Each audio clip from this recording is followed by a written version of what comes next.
Welcome to the VET S.O.S. Veteran Educational Resources Spotlight. Remember, don't drown and see a transition. Grab the VET S.O.S. Lifeline. VET S.O.S. is brought to you by the Who You Know Network and proud members of the Parade Deck community. This week I'm flying solo. Dr. Hira had some things to take care of this week, so you're stuck with just me. Hopefully I don't screw it up too bad before she comes back. Today we're sitting down with Eugene McFeely. He is the Senior Director of Veteran Affairs and Services at Penn State University. A 1989 graduate of Penn State University with a bachelor's degree in electrical engineering. Upon his graduation, he was commissioned as a second lieutenant in the United States Air Force through the Reserve Officer Training Corps. After 27 years of service in the Air Force as an F-15E air crew member and an instructor weapons system officer, Eugene joined Penn State in 2017 as the inaugural senior director. In this role, he is responsible for the overall leadership and oversight of the program and services provided by Penn State to the students, service members, and student veteran community across all Penn State campuses. In addition, he is Penn State's military-connected student ombudsman and advocate, and also leads Penn State's Veteran Employee Resources Group. That is quite a bit you got going on there, Eugene. How you doing today? I'm doing great, Shawn. How about yourself? Not too bad.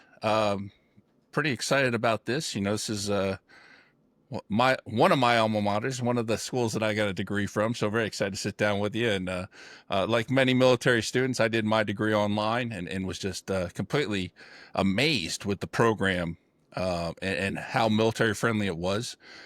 So really excited to jump into this and what you got going on today. So let's start with your transition out of the military. How did that go? I was very fortunate. I had a very smooth transition. So for my last 2 years of active duty, I was running the Air Force ROTC program at Penn State University. So essentially for about 2 to 2.5 years, I was part of a civilian institution that would eventually become my follow-on employer and also my career. So, you know, really very smooth from that perspective. I think the biggest kind of shift for me was really the non-military pace and mindset and culture of the institution and kind of adjusting to that. But like I said, I had a good period of time to figure that out. And then my first real, interview in 27 years was a Zoom interview, which was interesting to say the least. But along the way, I had a lot of great mentors and support, and many of which were fellow veterans who had already made the transition.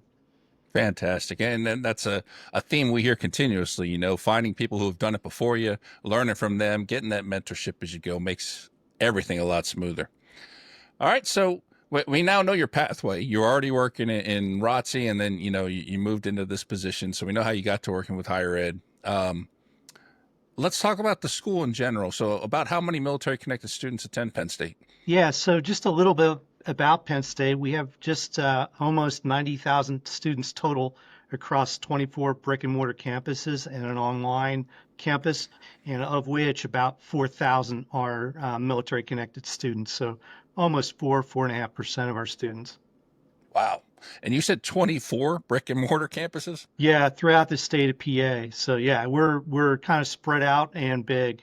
And Wow. as it's said that 90% of the population of Pennsylvania is within a 30-minute drive of a Penn State campus. All right. All right. Yeah, I had no idea it was that many campuses. I know, like, you know, you and I talked. I graduated high school in Pennsylvania, and a lot of kids went to Penn State. But back then, you know, everybody was focused on going to College Station, you know, and yeah, I had no idea there were that many campuses. That's phenomenal. And that doesn't count the World Campus? Yeah, it's just our brick and mortars. So Okay. 2 law schools, a med school, and then the rest of the Commonwealth campuses. Okay. And then I would imagine, and I don't know if you know these numbers, but I would imagine the World Campus has even more military students. I know that's how Yeah, I did it. So, yeah. So World Campus, approximately, I would say anywhere between 18 to 20% of our students wow. historically have been military connected. Okay. All right. So, how are you guys set as far as like spaces for veterans, like a resource center? Do you have one on each campus? Do you have just a couple main ones? How's that set up? Yeah, so 70% of our campuses have a dedicated student veteran space. And then up here at the flagship campus at University Park, we have a 6,300 square foot student veteran center. So something we always work at. It's always great to have that community space. And that's the whole point, right? So we like to have those dedicated spaces so we have a place where our military connected students can build community and then benefit from the peer-to-peer mentoring support that we're very used to in our military community. And I realized when you said that I screwed up earlier. I said College Station. That's Texas A&M. That is Yeah. not Penn State. Um, Yeah. thank you for correcting me on that one.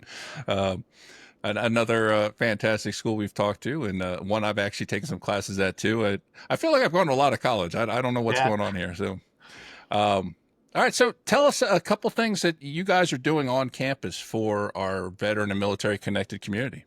Yeah, so really, I think Penn State views our military services and programming for student veterans through a transition, retention, transition lens.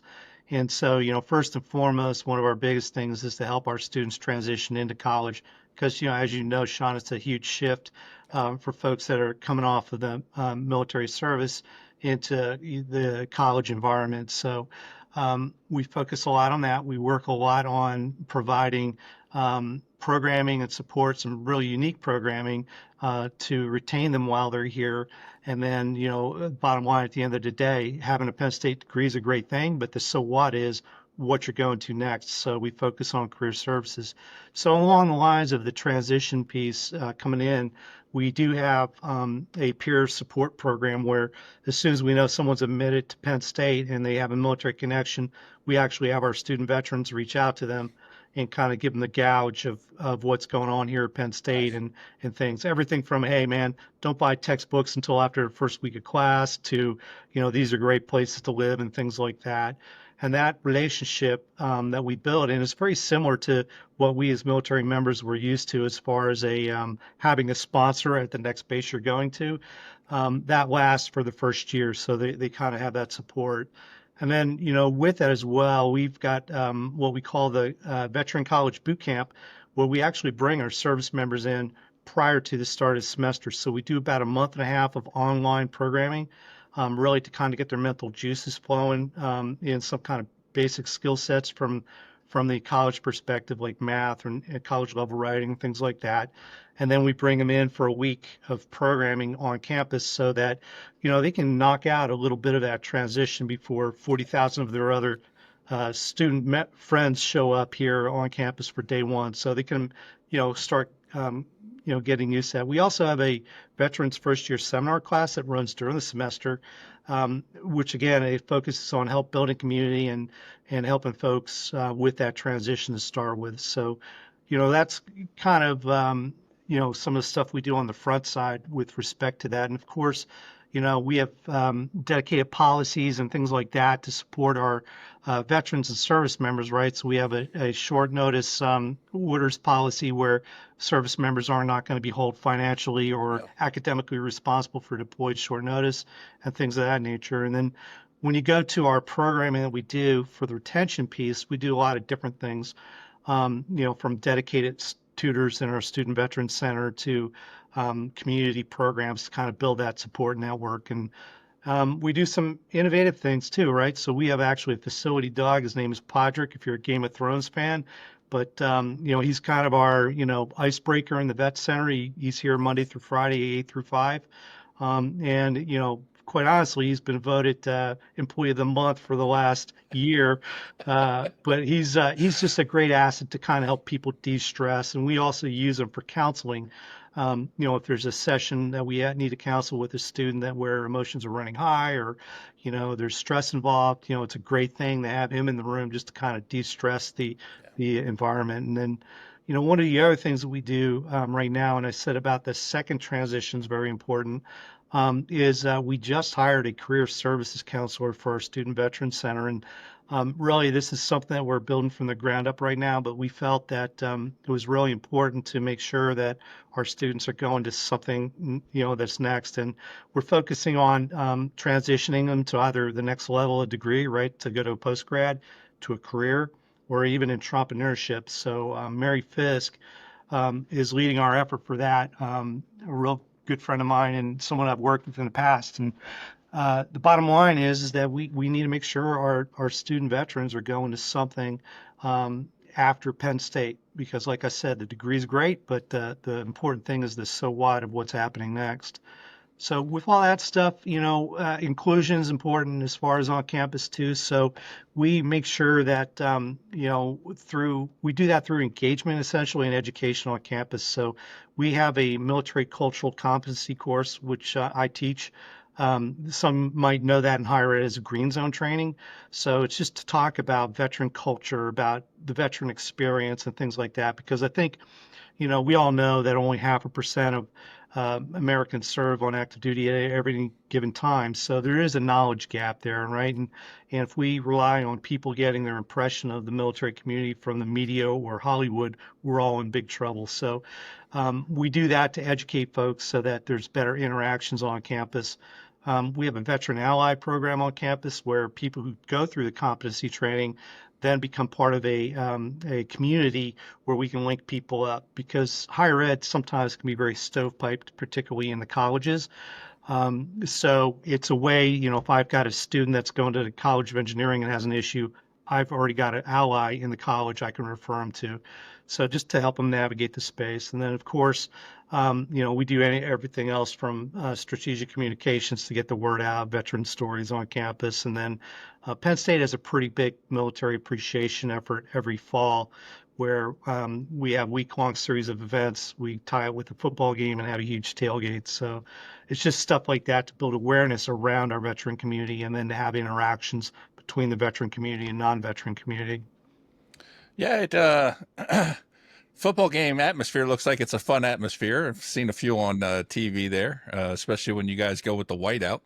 Yeah. Um, Fantastic. All the things you just rattled off. And, some of those, like, Mary, we're going to be talking to her here in the near future. I'm excited to hear more about her program as she's getting that going. And um, the the short notice deployment thing, uh, through the World Campus, as long as you kept in touch with the instructors and you told them what was going on, because I was still active duty, went on exercises, things like that. They were super flexible and worked with you. And it's just amazing, just the culture in general, even from just the application process on the World Campus. I think everything you're doing bleeds over to that. And it just, the way I was treated, I really enjoyed it. And anytime I had a question, people were quick to answer it. I can only imagine how much that's amplified on campus, and that pre class you bring them in for like a week and a half or whatever before everybody gets there. No doubt that's a huge thing because I can only imagine stepping on campus and trying to figure out where everything is when you also have 40,000 people walking around. Yeah, it's a great way to kind of bang out some of that transition ahead of time and start building that community that's going to support them while they're here. And you talk about the World Campus, and it's a great thing. I wish it was a thing when I was still serving. I first saw that as an advertisement in the Education Center in D.C. at Fort Myer, and I'm like, man, World Campus. I went to another institution for my master's, but yeah, you're right. We do have a military team that's very kind of in tune with the ops tempo of the military. They'll bend over backwards trying to adjust, deadlines and flexibility for students when we know they're deploying or they're in a location where maybe the internet connection's intermittent or, the taskers are flying. So we do our best to support the mill community there. Oh, absolutely. Fantastic. I absolutely love what you guys are doing there, Eugene. It's, bringing people in, getting them involved, because on campus you have so many things, so many clubs, Greek life, sports, just so many things that you can get involved with and network, meet people. And, as we all know, veterans bring sometimes some different points of view to the table, which adds for some, nice discussions in the classroom. But it's just fantastic. Love what you're doing and so glad to hear, about all of this. As we get ready to close, why don't you tell us, why people should choose Penn State? Yeah, so I mean, I'll kind of lead off with this. Choosing the location for your education journey, has a lot of different facets to it. And I would say first and foremost that anybody who's looking at where they're going to continue that journey, they should really, look at where they have their best support network in place. Whether that be a support network from the standpoint of family, medical, other veteran serving services and stuff like that. So all things being equal, once you kind of take a look at that and see where is a good fit because it'll make your meet your support needs, I think Penn State is a great institution to come to because of the strength and variety of our academic programs, not only what we offer both in person but also online, and the value of a Penn State degree. I mean, I think it's well regarded throughout the country, and actually internationally as well. So that's a good point. The other thing too is community connection, right? We do our best to provide that for our students while they're here. And I already told you about Penn State. You know, if you're a Pennsylvania and want to come back to Pennsylvania, we've got a campus within 30 minutes of where you're at, more than likely. And then the last thing is really our commitment to the military connected community, whether that be through our innovative programming and services, or the strong military connected student community that we build here. That's really important to student success, as well as what we get out of that from the standpoint of peer support and mentorship. So that's really it. We are committed. The folks who work in this space, the majority of us are either veterans or military dependents, so we're passionate about what we do.